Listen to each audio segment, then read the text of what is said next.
Assalamualaikum warahmatullahi wabarakatuh. Waalaikumsalam warahmatullahi wabarakatuh. Alhamdulillah habbaba ilaina al-iman wa zayyanahu fi qulubina wa karaha ilaina al-kufur wal fusuq wal isyan.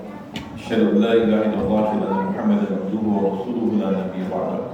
Allahumma salli wa sallim ala habibina wa syafi'ina wa maulana Muhammad wa ala alihi wa sahbihi wa man tabi'ahum bi ihsanin ila yaumiddin. Amma Bapak Ibu yang dirahmati Allah, sebelum saya menyampaikan materi yang diminta panitia tentang wirausaha seperti Rasulullah gitu ya, Pak siapa lupa namanya?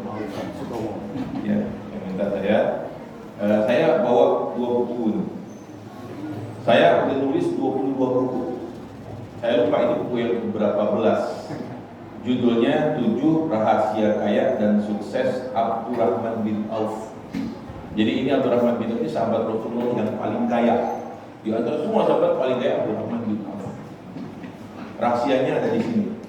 Siapa yang mau? Yang mau? Yang mau 1? Yang mau 2? Yang mau? Yang mau? Ambil aja. Tinggal ambil dong. Biasa orang Indonesia begitu. Mau angkat tangan semua. Jadi dikasih gini begini 1, 2, 3, tinggal ngambil doang, gak ngambil. Iya kan? Padahal kesempatan dalam hidup ini banyak yang ditawarin, gratis banyak. Tapi kita nggak mau ngambil kan? Jadi itu sesungguhnya yang membedakan orang yang miskin tetap miskin, orang kaya tambah kaya, orang yang begitu aja hidupnya di kata ini cuma mau angkat tangan doang. Padahal tinggal ambil atau berdiri ambil di depan matanya gua kasih ini dari ambil. Jadi pelajaran nomor 1 dalam entrepreneurship itu adalah bertindak, melangkah, take action.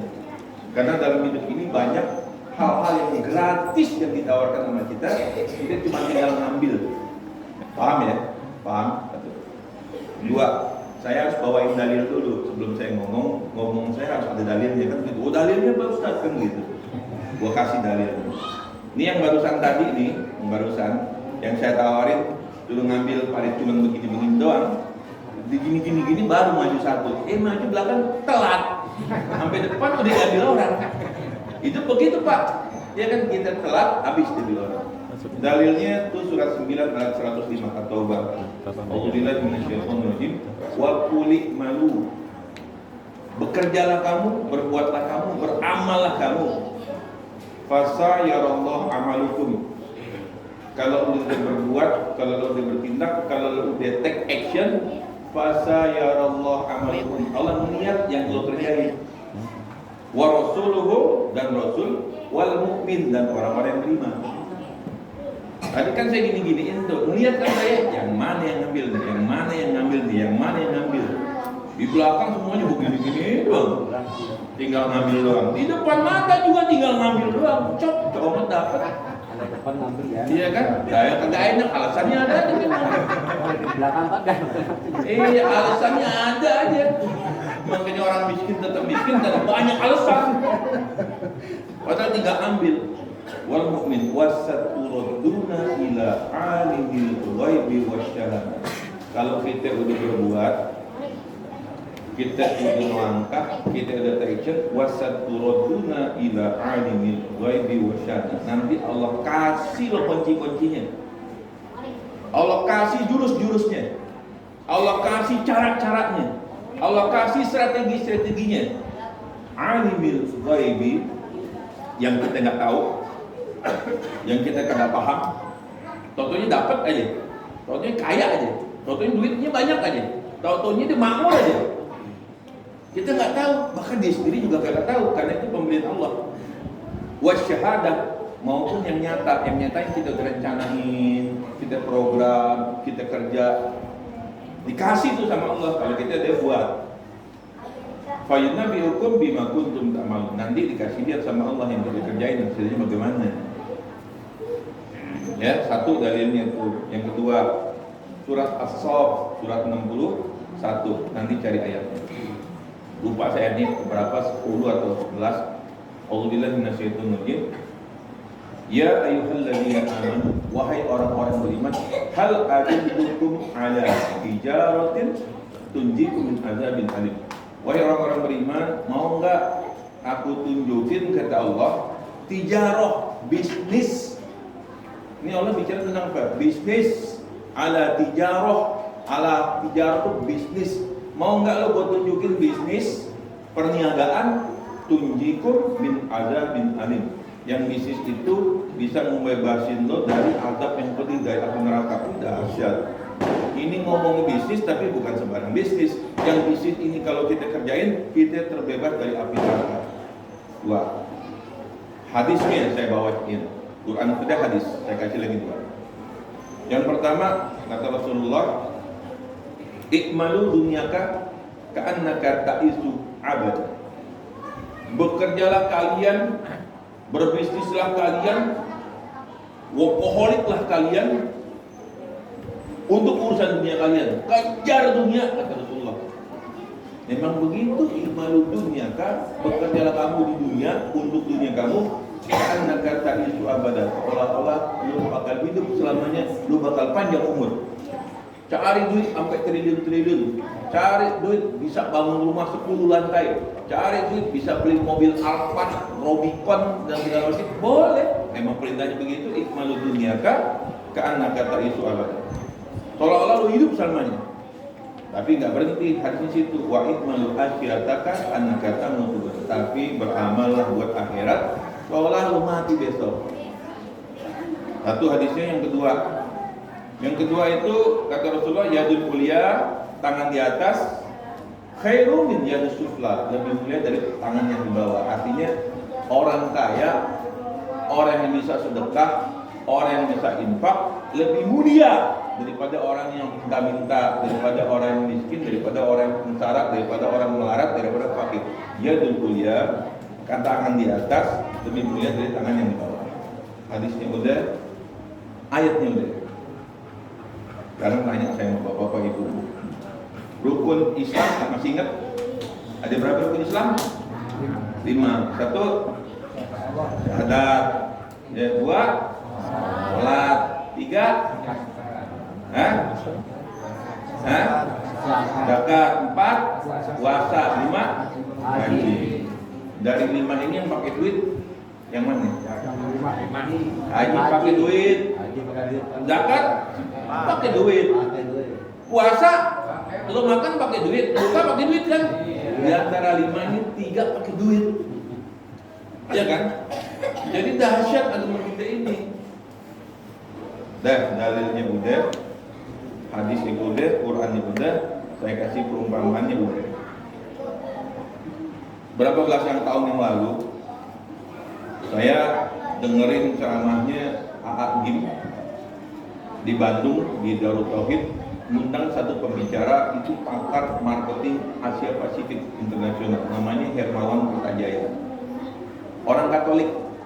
Saya pernah kerja di perusahaan dia, ini perusahaan internasional. Saya kerja di perusahaan dia. Suatu saat Hermawan Kertajaya itu datang ke Darut Tauhid, ngisi pengajian. Ini orang Katolik Pak, datang berlima, 3-nya Kristen Katolik, 2 asistennya orang Islam, dia berlima. Datang di depan puluhan ribu orang Islam, dia bilang gini, Herman bilang gini, kalian ini orang Islam harusnya lebih hebat daripada saya, karena Nabi kalian itu, Nabi Muhammad itu seorang pedagang, seorang pengusaha, sementara Tuhan saya Yesus Kristus hanya tukang kayu. Nabi Isa itu profesinya carpenter Pak, tukang kayu. Dia dapat profesi itu dari bapak angkatnya Yusuf. Itu di depan puluhan ribu orang Katolik ini ngomong di depan orang Islam, kalian orang Islam harusnya lebih hebat daripada saya, karena Nabi kalian itu pengusaha, pedagang, Tuhan saya cuma tukang kayu. Orang pada ketawa. Saya orangnya serius Pak, gila bener. Ini orang Katolik datang ke Darut Tauhid ngomong di depan puluhan ribu orang, ngomong kayak gitu. What does it means? Apa maksudnya? Kalau saya kan orangnya kepo Pak. Dia ngomong kayak gitu maksudnya apa ya? Saya cari Pak ngomongannya itu. Oh ketemu Pak jawabannya. dalam buku yang berjudul Muhammad as a Trader, Muhammad sebagai seorang pedagang. Ini kita masuk topik kita. Di dalam buku Muhammad as a Trader itu Syafi'i Antonio juga masukin ke dalam bukunya. Jadi kehidupan Nabi Muhammad itu dibagi periodenya. Umur 0 sampai 12 tahun Nabi Muhammad itu sebagai anak-anak. Anak-anak profesinya Pak, ngembala kambing. Dan semua Nabi itu ngembala kambing Pak.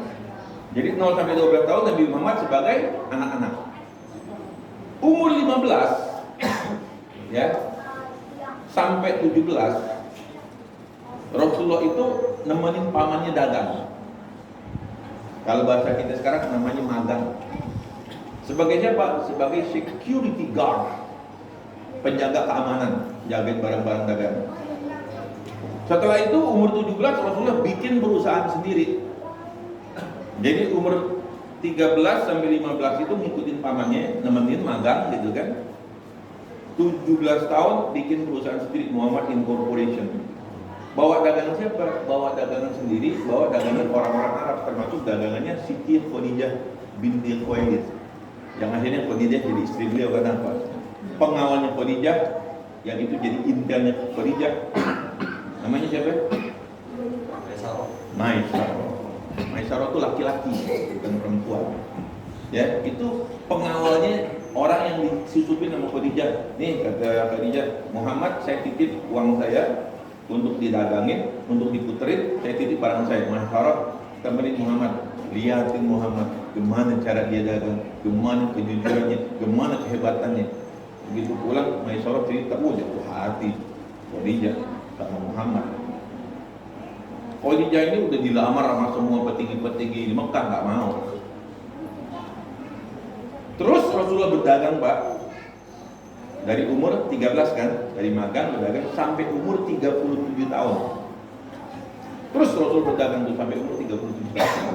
Jadi berapa tahun Rasulullah dagang? 12 sampai 37? 25 tahun ya. 37 tahun Rasulullah kaya raya. Bertambah kekayaan ketika Khadijah ngasih kekayaan Khadijah dikelola sama suaminya Muhammad. Khadijah ini orang paling kaya di Arab Pak, di Mekah pada saat itu. Ditambah lagi Muhammad, paling terkaya di Mekah. Umur 37 tahun Rasulullah sedih. Ini kok masyarakat jahil banget ya. Udah kaya, makmur, Mekah ini maju masih nyembah patung aja. Rasulullah bertahan di Gua Hira selama 3 tahun.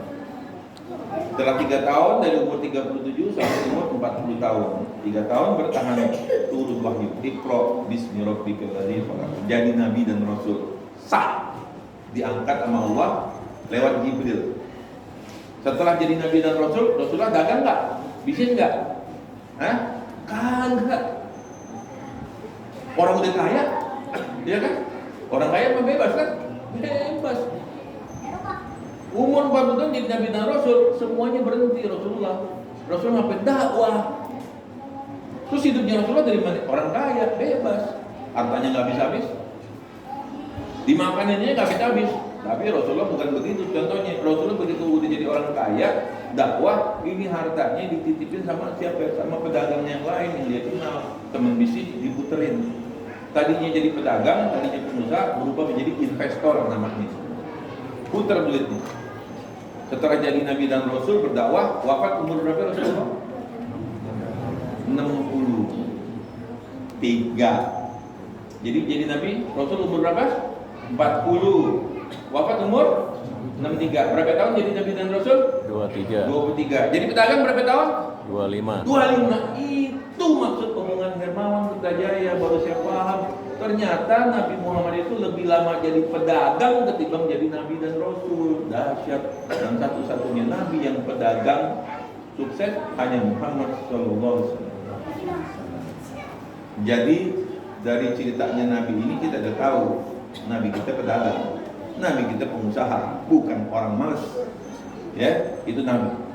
Jadi teladan kita siapa? Rasulullah.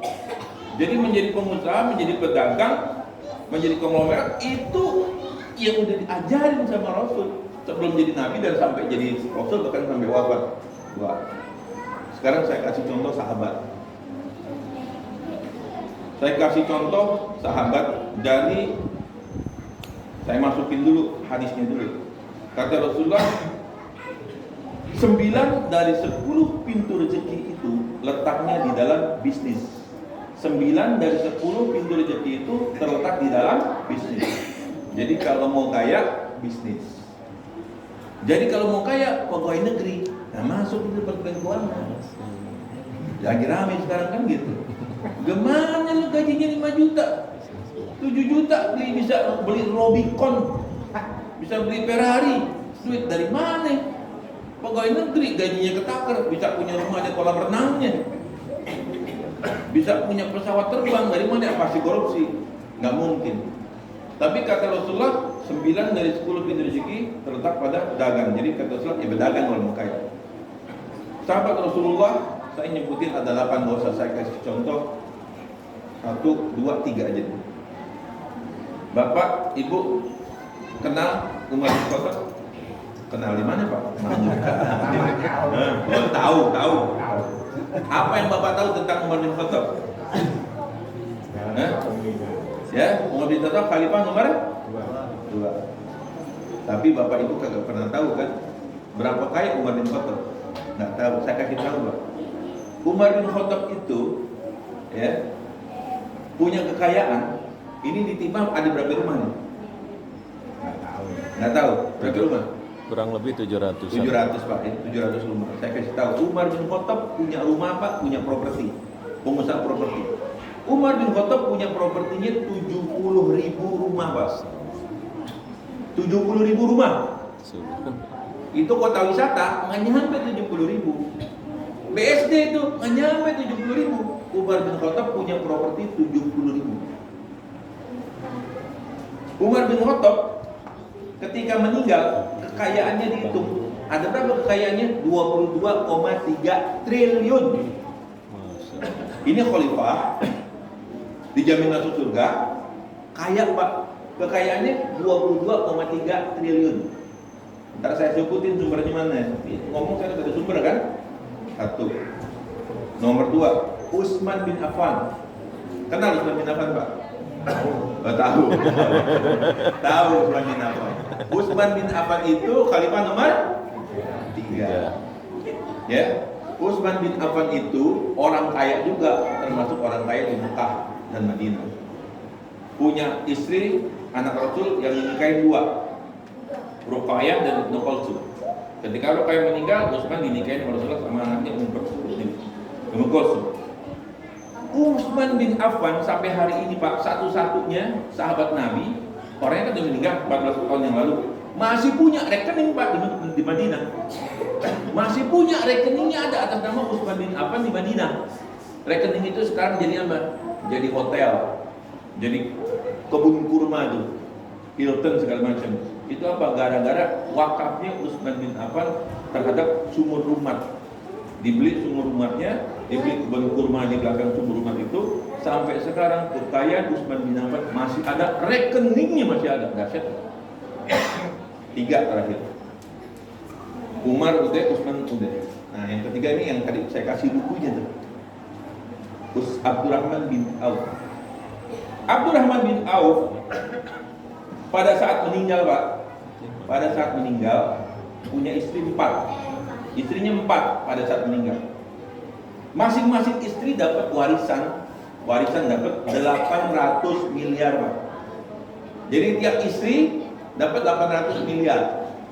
4 istri berarti berapa, Pak? 4 kali 8, 3,2 triliun. 3,2 triliun warisan untuk istri. Istri dapatnya seperberapa, Pak? 1/8. Istri dapatnya 1/8. Jadi pada saat meninggal kekayaan Abdullah bin Auf berapa? 3,2 triliun kali 8. 27,6 triliun. Itu sahabat Nabi yang dijamin masuk surga. Soleh dijamin surga, miskin nggak, kagak. Kenapa? Karena itu Islam mengajarin kayak begitu. Ya, Ustaz, ngapain kayak Pak Ustaz, kayak nggak dibawa mati. Ya kan? Saya ngomong sama Sandiaga Uno, sama Khairul Tanjung yang punya Trans TV. Khairul itu teman saya. Dia bilang, Bang Khairul, Bang Sandi, Lu kan jadi orang terkaya nomor 4 di Indonesia nih, Khairul Tanjung. Sandi pernah nomor 20. Lu harus bawa mati kekayaan lu. Oh, saya bilang gitu, harus bawa mati. Iya. Kekayaan harus dibawa mati, Pak. Caranya gimana? Lu bangun masjid dia, Trans Studio di Bandung. Dia bawa mati tuh hartanya kan. Nih, karpet kurang nih. Nih karpet kurang nih sampai belakang nih. Nah, bapak-bapak, sedekahin lagi. Tutup nih karpetnya sampai belakang. Sampai nih karpet nggak diganti, lo dapat nggak pahala? Lo dapat pahala. Merbot, mana yang merbot? Merbot udah umroh belum? Wah, patungan warga Setimah ini. Masa kagak bisa mergin merbot umroh, lo dapat pahala. Anaknya merbot, anaknya imam, anaknya ada khotib sini, ada anaknya ustadz, kumpulin duit beasiswain sekolah sampai jadi sarjana. Lu bawa tuh ke akhirat harta lu. Lihat tempat wudhu. Ini kepala wudhunya udah jelek nih, ganti yang bagus, yang harganya 250.000, tahan lama. Itu selama air ngalir tuh Pak, itu pahala lu dapet tuh. Itu cara bawa kita harta kita ke akhirat tuh kayak begitu. Jadi memang begitulah cara Islam. Yadul ulya khairum min yadus sufla, tangan di atas lebih mulia dari tangan di bawah. Ya, waktunya habis. Nanti kita sambung lagi. Ini kan perkenalan saya baru pertama kali di sini. Nanti kapan-kapan kita punya waktu kajian habis zuhur atau kajian duha, kita panjang lagi. Ini kemarin ada panitianya kan yang undang saya kemarin datang di kajian saya di Masjid Giliat di Luas itu. Saya bikin komunitas namanya BUMM, Badan Usaha Milik Masjid. Ya, Badan Usaha Milik Masjid. Tujuannya sederhana. Satu, bagaimana ini masjid bisa makmur, bisa banyak duitnya cukup untuk apa? Supaya kegiatannya bagus. Ya, ini kagak ada mimbar, bisa beli mimbar. Lu beliin mimbar patungan, diri terus khotib di sini, nggak pegel kan pegangan begitu kan, enak gitu kan, lu dapat pahala terus itu, ya kan gitu. Jangan tak tahun depan kita datang lagi masih belum ada juga mimbar, kelewatan juga nih. Ya, jadi bagaimana makmur? Mungkin target saya di sini jiswabnya tahun lalu berapa Pak? Tahun lalu berapa ya? Ingat nggak? Jiswabnya penerimaan zakat infak sedekah wakaf. Mana bendaranya? Hah? Nah, undang gue lah. Makanya gue tanya berapa nih jiswabnya? Tahun lalu berapa ya? Tahun lalu belum megang ya Ustaz? Belum. Sebelumnya siapa ya? Tapi tahu dong harus ke bendara tahun sekarang. Maka nggak tahu. Ya katakan berapa 20 juta. Nah, nanti begitu gabung dengan BUMN targetnya 4 kali lipat. Satu. Jadi masjidnya makmur, bisa membiayai masjidnya, kegiatannya bagus, pengajiannya bagus, sarananya bagus, ya bisa mensejahterakan sekitar. Jadi satu, masjidnya makmur, kajiannya bagus, ya ganti kipas angin pakai AC, itu untuk apa pakai AC? Itu namanya kemajuan begitu. Dua, bagaimana bukan cuma masjidnya yang makmur, DKM-nya makmur juga. Kan yang ngurusin kita, ngurusin umat, boleh dong makmur? Ya, boleh. Bukan cuma DKM, siapa? Jamaahnya makmur juga. Jangan sampai di jamaah ini kagak ada yang bekerja. Harus bekerja semuanya. Makanya saya nulis buku, saya lupa buku yang kedua 19 atau 18, judulnya Satu Keluarga Satu Pengusaha. Biar ya dalam keluarga kita pengusaha jadi keluarganya makmur. Dan juga yang keempat agar masyarakat sekitar masjid ini juga makmur. Ya, itu nanti kita kajian khusus.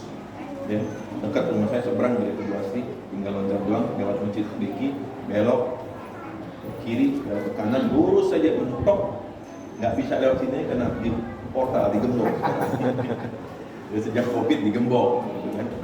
Dulu nanti lintasan saya dulu pernah ngontrak di DD Pak. Ya, jadi insya Allah saya lagi nulis bukunya karena apa banyak datang ke rumah saya pada pusat pengen tahu pada suami ini buat banyak dulu. Daripada repot, saya tulisnya doain mudah-mudahan Ramadan ini bisa saya selesai. Amin. Ya, terus kita bisa praktekin di sini. Ya, nanti bisa dari yang sini datang ke rumah saya atau mengundang saya kemari, itu bisa ngomong.